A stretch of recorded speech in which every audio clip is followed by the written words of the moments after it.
Bonjour, bonjour.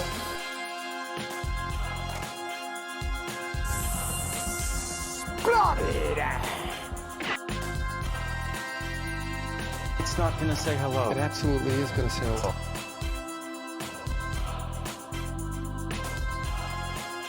Quand on l'attaque, l'Empire contre-attaque. Bonjour et bienvenue sur J'aime plus Netflix. Aujourd'hui, nous allons vous parler des films que nous avons pu voir au mois de mai et aussi d'un film que nous avons adoré et que nous adorons toujours depuis sa sortie en 2015. Je dis nous car je suis accompagné d'un invité que vous avez déjà pu entendre. Vous avez été ébloui par sa voix et surtout par ses idées. Je parle de Sylvain, il est de retour. Et tout d'abord, qu'as-tu vu dernièrement ? Alors récemment, j'ai pu voir le film Un métier sérieux. J'avais déjà vu, mais je l'ai revu. Et bon, alors le casting déjà était vraiment cool, donc c'est pour ça que j'ai voulu le revoir. Et je trouve qu'il aborde de manière un peu classique, mais en même temps avec une vision un peu intéressante sur la vie des profs. Il y a ce côté un peu de bande entre profs, et ça j'ai trouvé ça assez cool, et du rapport avec les élèves. Donc voilà, c'est un film sympa. Et après, pour continuer avec Breaking Bad, du coup récemment, j'ai revu El Camino. Et encore une fois, je ne pourrais que taire d'éloges à ce sujet, parce que vraiment, même le petit El Camino, c'était le retour de Breaking Bad, donc il était vachement attendu ce film. Et je me rappelle, la première fois que je l'avais vu, je l'avais adoré. Et là, en l'ayant revu encore une fois, je l'ai vraiment apprécié. Aaron Paul est vraiment hyper fort. Et c'était vraiment cool à voir. Et en plus, je trouve que même si ça se passe après Breaking Bad, quand j'avais vu Better Call Saul, je trouvais que il y avait une tournure un peu, en fait. Et en fait, il y a vraiment un lien entre les trois, mais pas dans un sens logique, plus dans un sens de comment ça a été quand c'est sorti. Et toi, Mathieu, qu'est-ce que tu as pu voir récemment ? C'est un peu plus compliqué, étant donné que maintenant je suis en Italie pendant 3 mois, donc je peux voir assez peu de films, en tout cas au cinéma. C'est que des films en version anglaise, et très peu de films en français. Donc dernièrement, justement, j'ai vu que des films dont on va parler, malheureusement. J'ai pas eu trop de temps pour regarder des films, mais j'ai regardé la série Darkwater, qui est sur Apple+, qui est très intéressante de SF. Et voilà, donc vu que je suis en Italie pendant 3 mois, je vais quand même continuer à aller au cinéma, mais il y aura quelques changements. Je vais plus parler, et avec mes invités, on va plus parler de films plus anciens qu'on peut trouver sur différents services de streaming. Donc n'hésitez pas à nous rejoindre sur les différents réseaux sociaux, à liker et mettre en commentaire ce que vous avez pu voir dans le mois. La thèse est osée, et comme toutes les thèses, parfaitement raisonnable. Nous allons donc, si vous le voulez bien, discuter de la musique par rapport au local, de l'élixir et du flacon, du contenu et du contenant. Donc, tout d'abord, on va parler de The Fall Guy, qui est sorti au début du mois de mai, qui est réalisé par David Leitch, et dont on trouve au casting de très gros noms comme Ryan Gosling, Emily Blunt, Aaron Taylor-Johnson, et la magnifique Anna Waddingham. That's me, Colt Sievers, and this is my hero's journey. Can we just start from the top? Okay, I'm not the hero of this story. I'm just a stunt guy. Trying to look cool in front of the director of this movie. That's her, who I just so happen to have a major crush on. We need to keep it super profesh. Cool. Do you want to make out? Nope. Because I don't either. It's not what I'm into right now. Making out? Yeah. What are you into? Talking. Yeah. There's just one little wrinkle. The star of the movie Tom Ryder. is missing. We need you to find him. Why me? You're a stuntman. No one's gonna notice whether you're here or not. No offense. I mean, some taken. Tom? Full disclosure, he has fallen in with some shady people. Just checking in on you. And they're not gonna like you sniffing around. I'm just a stunt guy! This is insane, man. Uh-huh. We got drugs, bad guys, and murder. What's an ice crime? Are you saying ice cream or ice crime? Ice crime. Okay, it's just with your accent, it's hard. I'm not reporting an ice cream. Yes, no, I get that. Okay. This is an epic story. Of cosmic proportions. Stunts! The bad guys are closing in. We're gonna hide you. Nope, we're gonna beat the shit out of him. I never forget a fist. I don't mean it like that. Nothing like a good twist. Who doesn't love a twist? Let's make some trouble. Get out of my head. Stay alive. No matter what. We're gonna beat the shit out of him. I have a better idea. You wanna die? Okay. Maniac. This stuntman's crazy.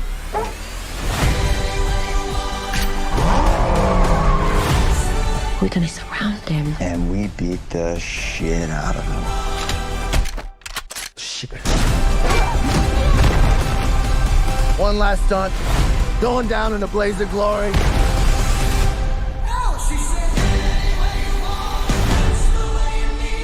We need a big finale. How many takes do you have of that? I've got 5 takes. So big.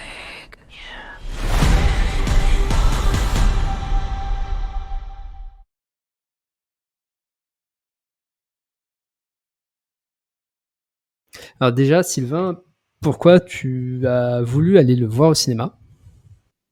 Alors bon, pour moi, le point essentiel, c'est le fait qu'il y ait Ryan Gosling, parce que bon, ça fait un moment que je trouve que c'est un des acteurs les plus forts, en tout cas aux États-Unis. C'est pas forcément l'acteur le plus expressif et tout, mais je trouve qu'il fait passer énormément d'émotions. La bande-annonce, je trouve qu'elle donne vachement envie. Au cinéma, il y avait que celle-ci pendant un petit moment, donc je l'ai pas mal vu au cinéma à chaque fois. C'était vraiment cool. Et l'idée que ce soit un peu un côté, ça fait un peu making of en fait, donc ça donne envie d'aller le voir, même si au final le film est différent, mais il y a ce côté un peu comme on voit l'envers du décor du cinéma, c'est intéressant. Et toi, Mathieu, qu'est-ce qui a fait que tu as eu envie de le voir? Pourquoi j'ai voulu aller le voir? Déjà grâce au réalisateur qui s'appelle donc David Leitch, j'ai adoré son précédent film Bullet Train, où on retrouve aussi Aaron Taylor Johnson, et j'avais vraiment kiffé.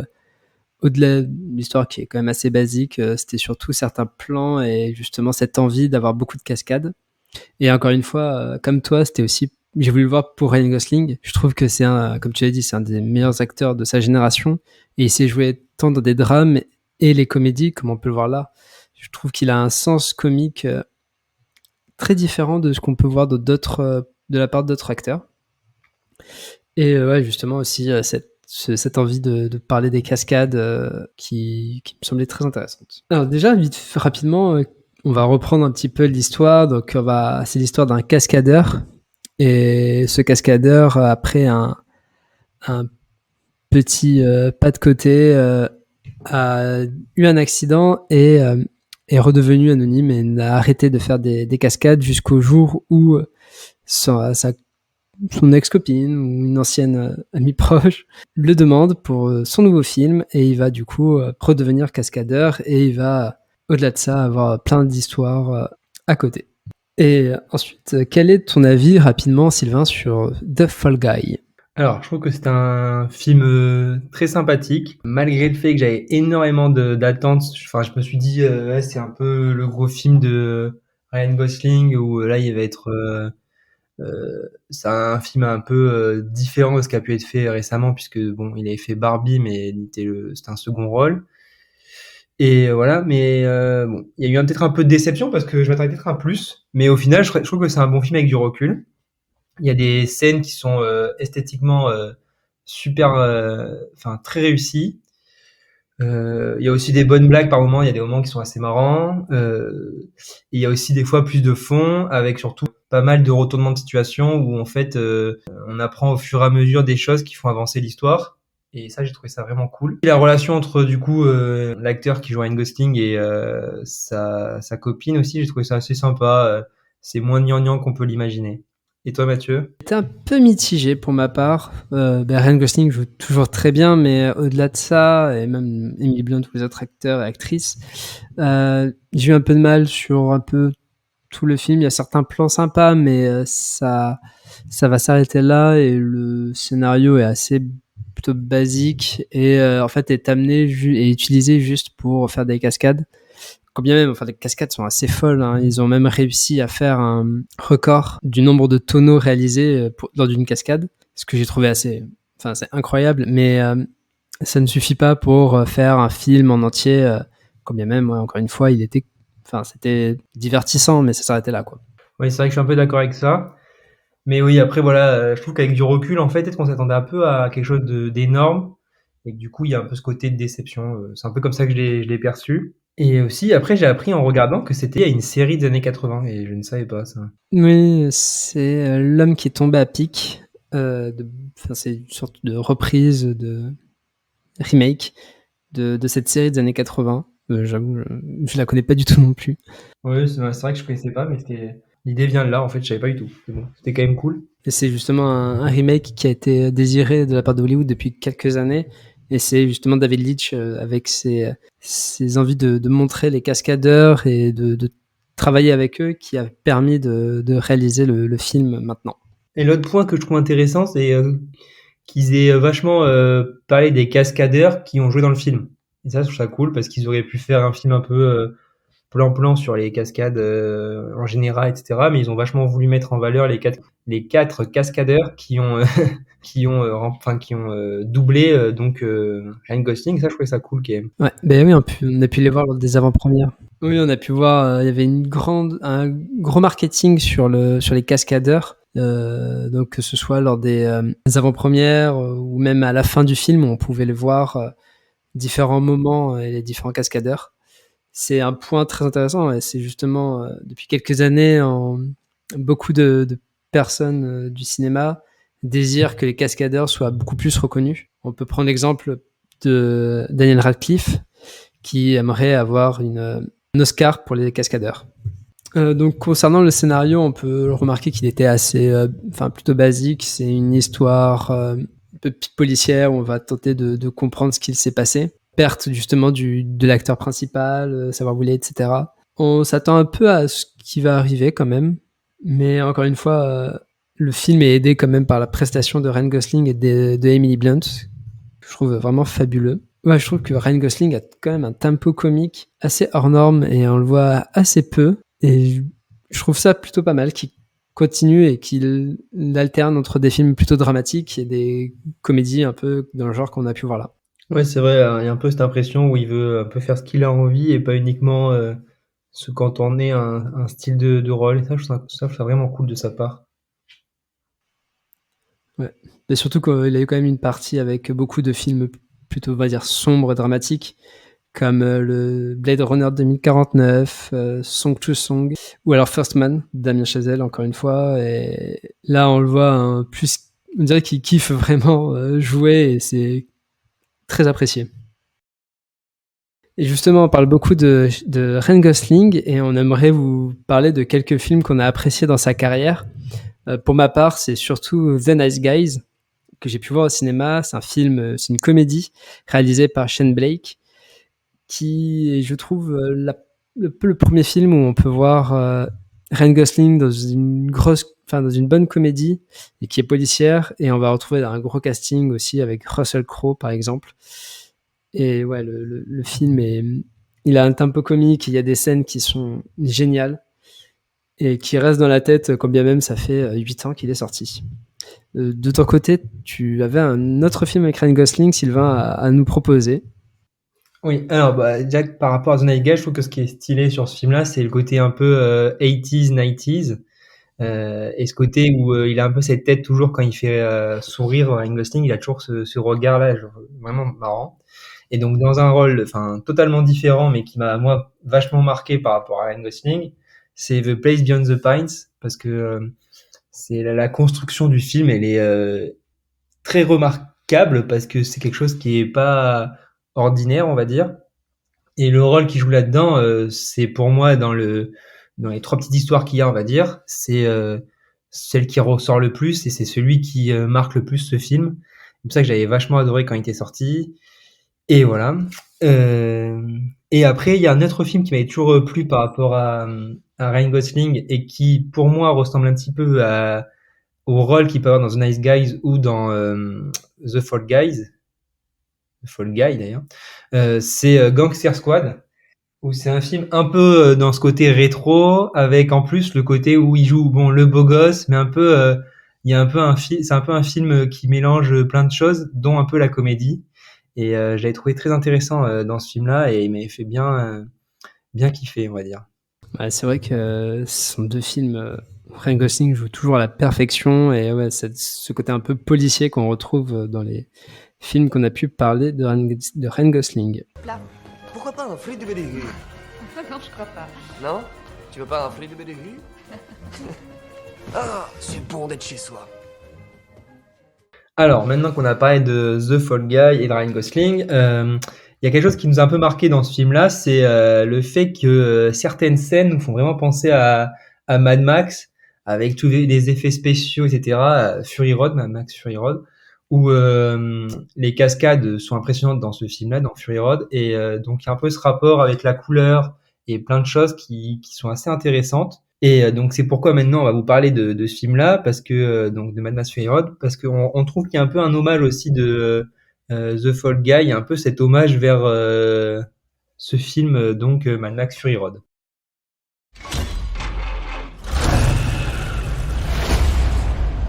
My world is fire and blood. Everything is dependent on oil. We are killing for gasoline. The world is almost out of water. Water. Now there's the water wars.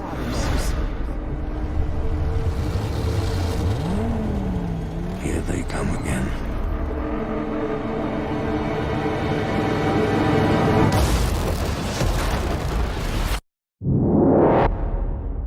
Everybody's gone out of their mind.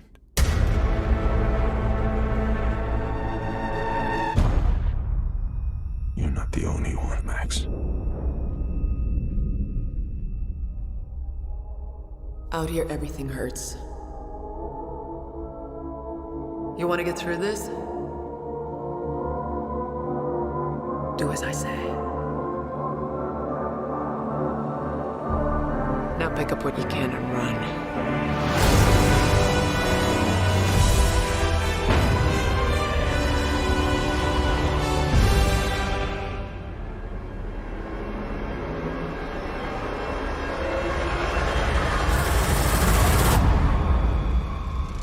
Oh, what a day!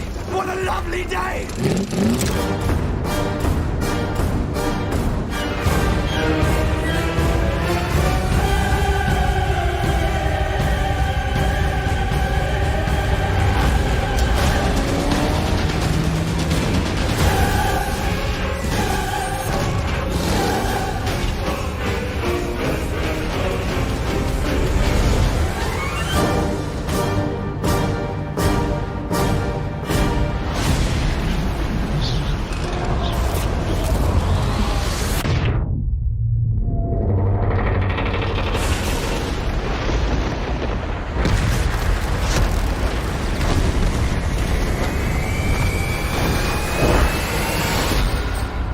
Hey, what's your name?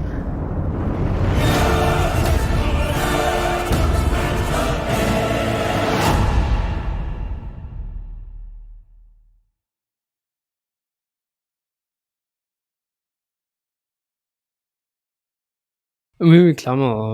Au-delà du fait que ça se passe une grande partie dans un désert, ou en tout cas dans du sable, il y a quand même une envie de montrer des cascades et d'utiliser assez peu d'effets spéciaux. Il y a aussi un côté aussi où l'histoire du film qui est tourné dans The Fall Guy, alors ça fait un peu Inception ce qui est dit là, mais elle ressemble un peu à Mad Max finalement, parce que c'est un peu ce côté où c'est de la science-fiction, où c'est un désert avec un héros. Je trouve qu'il y a un petit rapport avec, même si bon, ça n'a rien à voir avec l'histoire de Fury Road, mais je trouve qu'il y a un petit rapport dans tout ça. Effectivement, c'est vrai. Et aussi un peu ce héros seul qui va tenter de changer un peu les choses. Donc Mad Max Fury Road, dont on va parler, qui est, je trouve, l'un des plus grands blockbusters, l'un des plus grands films de ces dernières années, qui a été réalisé par George Miller, et on va retrouver quand même un casting exceptionnel avec Tom Hardy, Charlize Theron, Zoe Kravitz, Nicolas Hoult et tant d'autres. Donc, rapidement, le synopsis, on va retrouver un Max plutôt, qui va, après des mésaventures avec la bande de Immortal Joe, va se retrouver sur une voiture et tenter d'aider la fabuleuse Furiosa jouée par Charlize Theron. Déjà, moi, quand il est sorti, j'y suis allé 2 fois, dont une fois avec toi, et le film m'avait coupé le souffle, tant par la réalisation, les couleurs, les acteurs. Je trouve que tout est parfait du début à la fin. Quand bien même beaucoup de personnes trouvent que le scénario est assez simple. Ça parle d'énormément de choses, au-delà de simplement une course-poursuite. Et pour toi, Sylvain ? Alors, moi, comme souvent, c'est souvent un acteur ou une actrice qui fait que j'ai vraiment envie d'aller voir un film. Et en l'occurrence, Tom Hardy, c'est un acteur que j'adore. Et à l'époque, c'était vraiment un de mes acteurs préférés. Et dans ce rôle-là, je trouve qu'il réussit encore une prouesse assez exceptionnelle. Ce qui avait fait aussi que j'avais voulu envie de voir ce film, c'était parce qu'il y avait une grosse promotion à l'époque. C'est un film qui est genre très différent de ce qu'on pouvait voir. Maintenant, peut-être que c'est des films qui sont un peu plus normés, on va dire. Par exemple, Blade Runner, que je n'ai pas vu, ou Dune. Peut-être des films c'est des films de science-fiction avec un truc de couleur et tout, qui a un rapport, je pense, avec Mad Max. Je pense que c'est un peu ouvert une porte. Peut-être que je dis des bêtises en disant ça, mais d'extérieur, c'est un peu l'avis que j'ai. Et en plus, sur Mad Max Fury Road, donc il traite d'énormément de sujets. C'est ce côté dystopie, donc c'est encore une reprise d'un ancien film, mais ce côté dystopie avec une course-poursuite quasiment sur tout le film. Et après, sur le scénario, par contre, moi, je dirais peut-être qu'aussi, il y a des moments où c'est un peu long. Je l'ai revu hier, et il y a des moments où j'étais en mode, mais j'en rappelais pas que c'était si long. Je pense que j'étais beaucoup plus enjaillé quand je l'ai vu la première fois, et peut-être qu'il y a ce côté-là qui fait que c'est un peu long. Des moments, je me suis dit, ah ouais, mais j'en rappelais pas. Pourtant, c'est un film qui fait que 2 heures. Hein. Moi, j'avais des souvenirs qui étaient beaucoup plus longs que ça. Je trouve que justement, il n'y a pas de lenteur, et les seuls moments où on peut avoir des lenteurs, par exemple quand Furiosa va retrouver l'endroit où elle a grandi, je trouve que même ce moment-là, t'es plein de peine pour Furiosa, et il y a certains moments où tu te demandes ce qui se passe, etc. Il y a des plans, tu te demandes pourquoi il est là, mais ça signifie énormément de choses. Prends l'exemple, à un moment, on voit des sortes d'animaux sur des échasses, et je trouve que ce moment veut tout dire, et te fait tout comprendre sur justement cette envie et malheureusement l'espoir qui meurt pour Furiosa, et la compréhension de comment il faut réagir. Je suis assez d'accord avec ça, mais les moments longs, je trouve que des fois dans les courses-poursuites, je trouve ça un peu long, parce qu'on est là, ça fait un peu, on a l'impression que c'est un peu, encore une fois, Olive et Tom, quoi. Ça dure des heures et des heures de course-poursuite, quoi. De traverser un terrain, c'est un peu la même chose. Et c'est pour ça que des fois, je trouvais ça un peu long. Mais après, c'est peut-être aussi l'expérience cinéma qui est différente. Au cinéma, j'avais pas eu cette impression-là. Au cinéma, j'avais adoré, j'avais pas eu tout cette impression de long, que ce soit un peu lent et long. Ouais, ça te tient plus en haleine peut-être d'être scotché devant l'écran du cinéma. Mais quand même, je trouve les cascades et les courses-poursuites sont à chaque fois parfaitement réalisées. On décèle aucun moment des effets spéciaux, alors il y en a quand même quelques-uns, et ils sont quasiment à aucun moment on va se dire ah tiens, là ce plan-là, on peut remarquer que l'explosion en fait elle n'est pas réelle, ou des choses comme ça. Et alors que maintenant il y a de plus en plus de films où on arrive facilement à savoir qu'un effet spécial est utilisé. Oui, et après je crois que aussi l'effet longueur il est dû parce que le début, alors surtout la première scène où on voit donc le premier plan, il y a quelque chose d'assez hors du commun. C'est vraiment super bien fait. Après, il y a tout le côté où il est emprisonné et tout ça. Là, ça c'est un peu, c'est super prenant. Et le début de la course poursuite est très prenant parce qu'on sait pas où est-ce qu'on va. Mais au bout d'un moment, moi, ça m'a un peu, voilà, je me suis un peu dit bon, là, c'est bon, on a compris quoi. Il roule en voiture, il crie, il va là, tout ça quoi. Voilà. Mais bon, c'est un de mes films préférés, hein, ça reste un de mes films préférés, mais je sais que voilà, hier quand je l'ai revu, je me suis dit bon, je savais pas que c'était aussi long. Mais après, ça permet aussi de comprendre l'impact qu'a Immortan Joe sur toute sa communauté et en fait le pouvoir qu'il a sur, sur plein de gens comme ça, alors que c'est juste une dystopie et on ne sait même pas qui il était avant. Mais il a réussi à le réaliser, à faire ça dans cette région du monde. Donc en fait, on va parler du pouvoir et de la perception du pouvoir. Je trouve qu'on va parler aussi d'écologie. On va avoir quand même une réflexion autour de l'eau, du pétrole, etc. On va parler aussi de la place de la femme.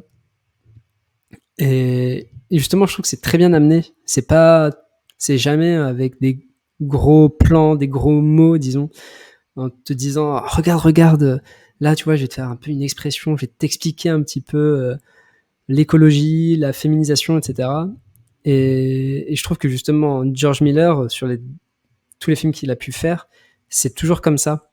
C'est jamais grandiloquent et il va te l'expliquer assez succinctivement et de la meilleure des manières, je trouve. Ouais, je suis assez d'accord avec ça. On sent que c'est pas une volonté uniquement de plaire, et ça, c'est intéressant.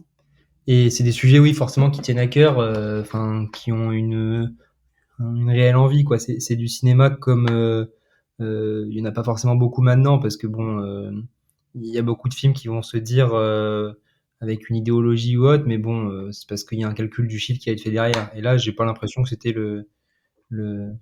la volonté première. Donc au-delà du coup de la réalisation, du scénario qui sont exceptionnels, il y a aussi les acteurs qui sont fabuleux. Je trouve encore une fois, c'est assez incroyable comment Tom Hardy réussit à jouer et à passer énormément d'émotions seulement avec la moitié du film sans rien devant sa tête. Oui, je crois que c'est Christopher Nolan qui avait dit un truc par rapport à ça justement, où il disait que après tous les films qu'il a fait, il y a toujours ce côté où son regard est tellement expressif que il permet de transmettre des émotions avec un regard. Et c'est pour ça que d'ailleurs le film Dunkerque, dans ce film-là, Tom Hardy, on le voit uniquement ses yeux, parce que en ayant vu Batman en ayant fait Batman et en ayant vu Mad Max, il avait envie de pousser le défi encore plus loin. Peut-être que j'ai des bêtises, mais je crois que c'est ça. Hein. Ah non, c'est totalement ça, justement, c'est bien dit, et c'est totalement ça. Et aussi, on peut parler de Charlize Theron, qui fait aussi une prestation exemplaire. Elle n'en démord pas, et en plus, c'était un tournage assez compliqué pour elle, de ce qu'elle a dit, au-delà de ses relations avec Tom Hardy, justement, mais aussi, elle joue quand même une personne amputée d'un bras, et à chaque moment, tous les moments sont magnifiques avec elle. Pour terminer un peu notre avis sur Mad Max Fury Road, on aimerait parler un peu de cette version en noir et blanc, qui était normalement de base une certaine volonté de George Miller d'avoir un film un peu en noir et blanc à certains moments, qu'il a fait justement dans cette version qu'on peut retrouver maintenant. Pour moi, c'est plutôt intéressant de voir cette différence avec un film où justement les couleurs sont assez vives, avec la différence avec le noir et blanc. Et je trouve que le noir et blanc a permis pour moi de encore plus iconiser certains moments, justement avec le début où on voit Mad Max, mais aussi le moment où Furiosa va exprimer toute sa rage de ne pas avoir réussi à retrouver son ancienne famille. Ces deux moments sont ancrés déjà dans la version, disons, normale, et je trouve qu'elles sont encore plus fascinantes lors de la version en noir et blanc. Sylvain, toi, ton avis est un peu différent. Alors non, moi j'ai eu un peu de mal avec la version en chrome, noir et blanc, parce que je trouve que ça apporte beaucoup moins que la version couleur. Parce que quand j'avais vu la première fois au cinéma ce film, ce qui m'avait vraiment plu, c'est les couleurs. Il y a vraiment une explosion de couleurs. Et en plus, moi, je ne les vois pas. Et vraiment, c'est un truc qui m'avait vachement plu. Il y a un truc de contraste et tout, j'avais adoré. Alors peut-être que justement, vu que j'ai pas cette nuance de couleurs, mais la version noir et blanc, pour moi, m'attire pas vraiment. Elle n'apporte pas grand-chose. Et même des fois, je trouve qu'elle vieillit le film. Et hier, quand je l'ai vu, j'ai trouvé que ça faisait un peu une sorte de Star Wars qui a mal vieilli en noir et blanc. Ah ouais, ok. Justement, je trouvais qu'il y avait certains moments avec les explosions qui changeaient totalement le film et la perception qu'on pouvait en avoir. Mais justement, ça qui est bien avec le cinéma, c'est que chacun a son opinion. Oui, en fait, j'ai trouvé que c'était moins immersif quand c'était en noir et blanc. En fait, j'arrêtais pas de me dire, ah ouais, ça veut dire qu'ils ont tourné en noir et blanc. J'ai commencé à penser à tous les films en noir et blanc que j'avais pu voir. Mais par exemple, enfin, du coup, c'est ce que j'ai pensé. Le film La Haine en noir et blanc, je trouve que ça apporte un charme au film et quelque chose d'assez essentiel même. Ce film en couleur aurait été moins marquant. Euh, donc là, je trouve que ça n'a pas un apport. Alors, c'est mon point de vue, c'est pas une science exacte, mais voilà, c'était mon avis hier et ouais, j'ai vraiment eu du mal à le regarder en noir et blanc.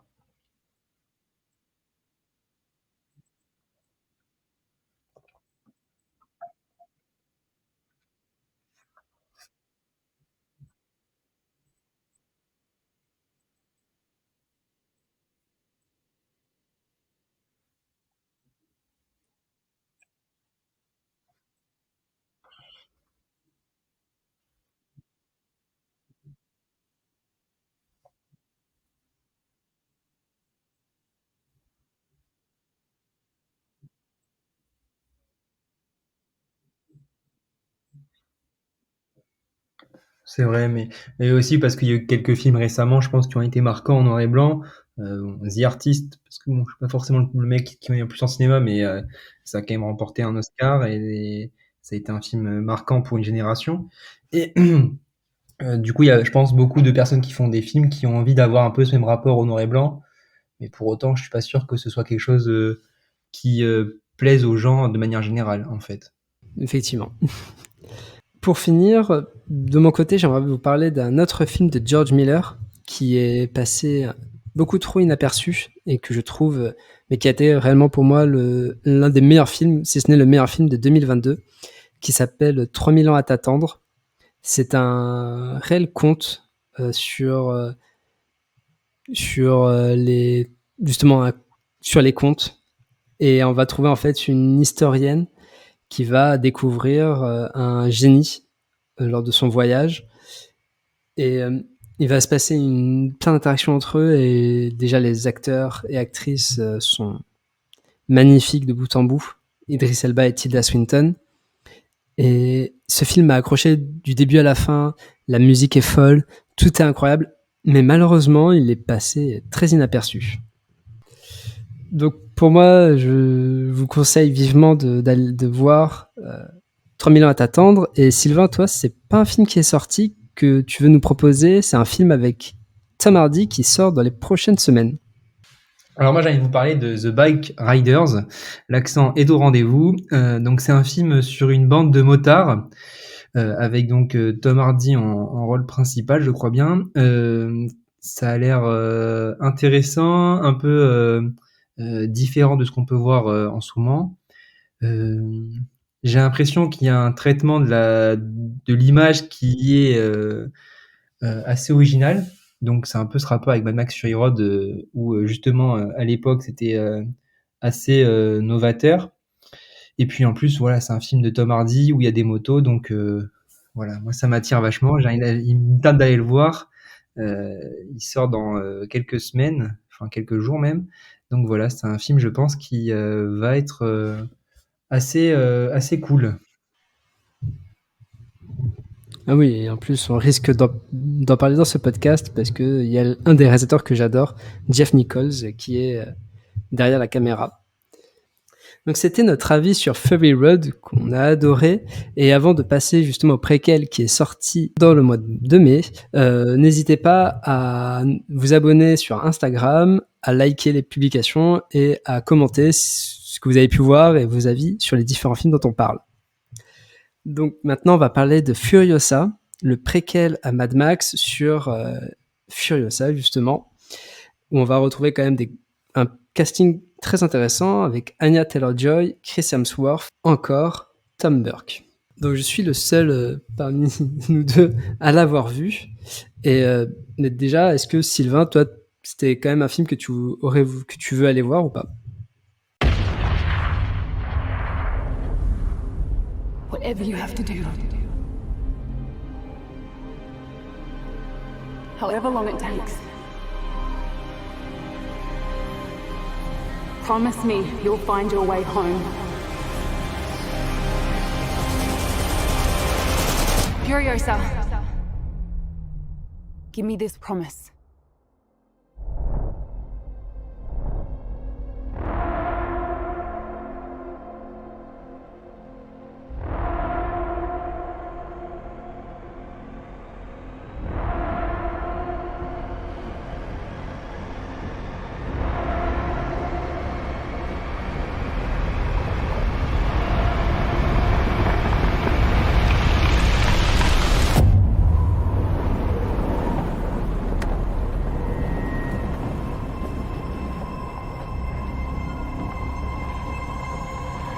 Ladies and gentlemen, start your engines.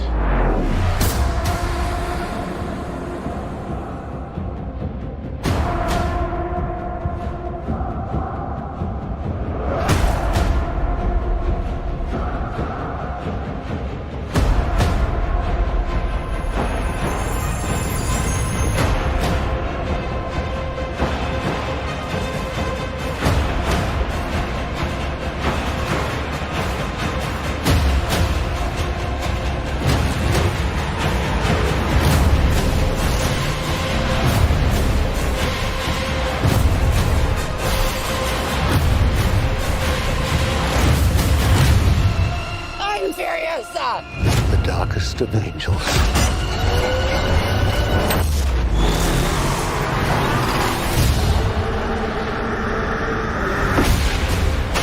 The question is, do you have it in you to make it epic?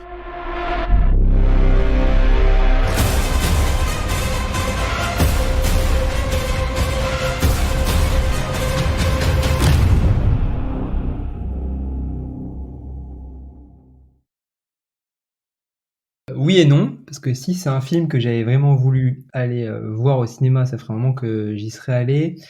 Mais la bande-annonce, elle est intéressante et elle donne envie parce qu'il y a ce côté couleur et image que je trouve intéressant. Il y a un peu ce rapport avec Mad Max Fury Road qui revient. Sur la bande-annonce, il y a un moment où ça passe du noir et blanc à la couleur, donc c'est un peu lié à ce qu'on vient de dire. La musique, il y a vraiment ce rapport avec Mad Max Fury Road et donc du coup forcément, c'est des éléments qui font que comme c'est lié à ce film-là, quand on l'a vu et qu'on l'a apprécié, on a forcément envie d'aller le voir. Et après, moi, j'ai un petit bémol, je crois que c'est par rapport au casting, parce que c'est pas des acteurs qui me marquent ou autre. Voilà, c'est pas vraiment des acteurs que je connais. Et par rapport au précédent casting, j'ai l'impression que c'est un peu en dessous quand même. Effectivement, je suis un peu de ton côté. Au début, j'étais un peu frileux vis-à-vis des acteurs. Surtout Chris Hemsworth, qu'on connaît surtout pour Thor, et qui est un acteur, j'aime pas énormément, à part dans un film assez peu reconnu, qui est Hackers, de Michael Mann, qui je trouve l'un des films où il joue le mieux.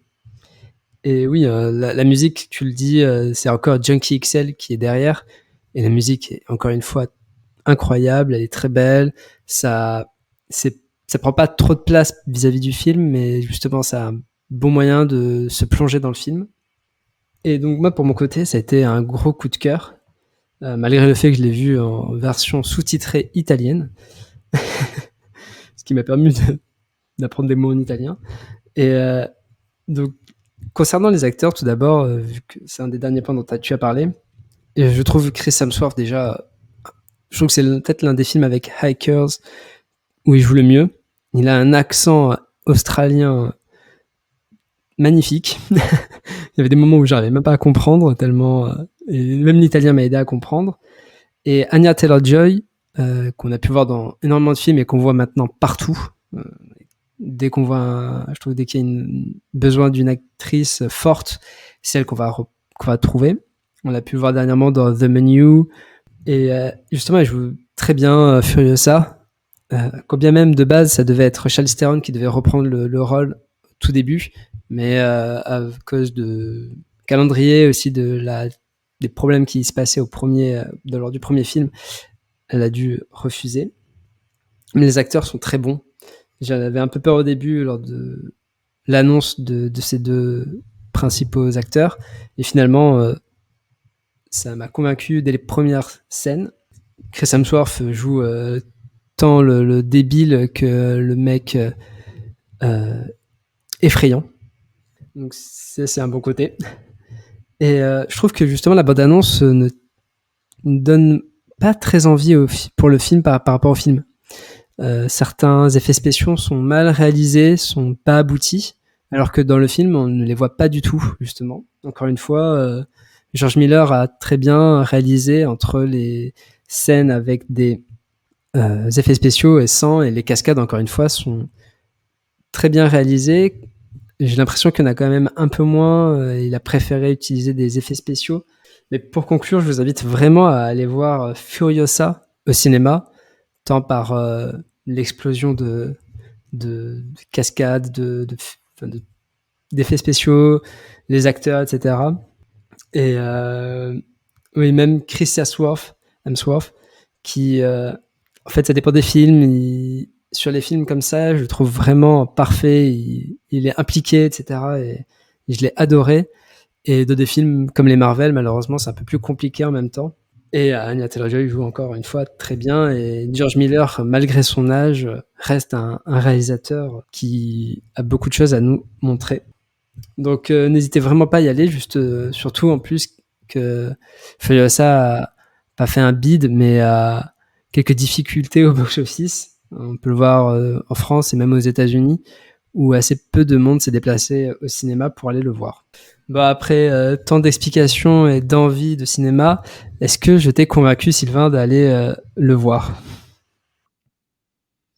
Alors oui et non. Oui, parce que vraiment, ça a l'air d'être un peu plus poussé que ce qu'on voit dans la bande-annonce. Mais en même temps, il y a toujours ce côté un peu réticent, vu que le casting paraît en dessous. Mais bon, je pense vraiment qu'il faut aller le voir pour se donner un avis. Donc ouais, j'irai le voir et j'essaierai d'apprécier le moment et vraiment de kiffer ce film. Mais je t'invite vraiment à aller le voir et on pourra en reparler plus tard, on l'espère. Donc c'est la fin de ce podcast, mais avant de terminer, on va vous conseiller quelques pépites culturelles qu'on a pu avoir ces derniers mois. Je t'invite, Sylvain, à nous dire ce que tu nous recommandes. Alors moi, je vais vous parler de la série Maniac. C'est une série donc de Netflix. On est sur le bon podcast pour en parler, je pense. Donc c'est une série qui est sortie en 2018.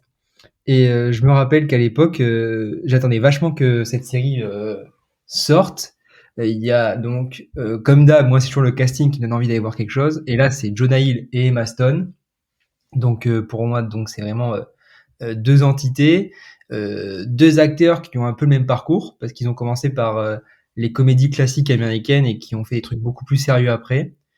Et je trouve que c'est un rapport un peu à ce qu'on a pu parler aujourd'hui, puisque il y a ce côté d'un peu de dystopie, parce que dans la série, il y a un côté c'est un essai pharmaceutique un peu bizarre.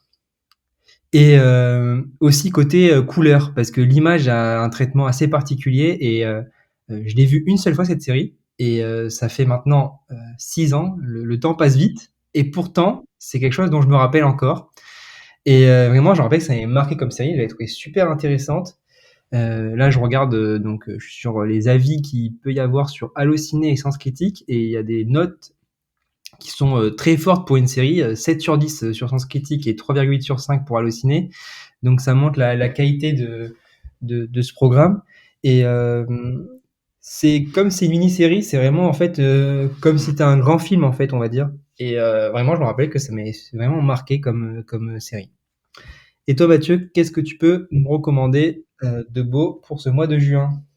Eh bien, justement, je vous en ai parlé au tout début, c'est la série Darkwater, qui est une série, encore une fois, de science-fiction. C'est un podcast très tourné science-fiction, et où on va parler un peu de multiverse, mais c'est pas, je trouve qu'il y a un traitement du multiverse tellement différent. Les acteurs sont très bons, on s'attache à tout le monde, et à chaque fois, donc là, c'est sur Canal, même si c'est une série Apple+, et les épisodes sortent tous les mercredis, et j'attends tous les mercredis pour voir la suite et comprendre. Et justement, en fait, ce que je trouve admirable, c'est qu'à chaque fois, c'est pas des gros cliffhangers, comme on peut le voir dans d'anciennes séries, mais ça te donne quand même envie de voir la suite et de comprendre ce qu'il se passe dans ce monde un peu dystopique quand même. Donc, on est sur des films de science-fiction un peu dramatiques, mais je vous invite à aller voir ces 2 séries qui complètent bien justement tous les films qu'on a pu voir. Merci de nous avoir écoutés. N'hésitez pas à nous rejoindre sur les différents sociaux, de nous dire ce que vous avez pu voir au cinéma ou en streaming, mais de préférence, allez et retournez au cinéma. À très vite.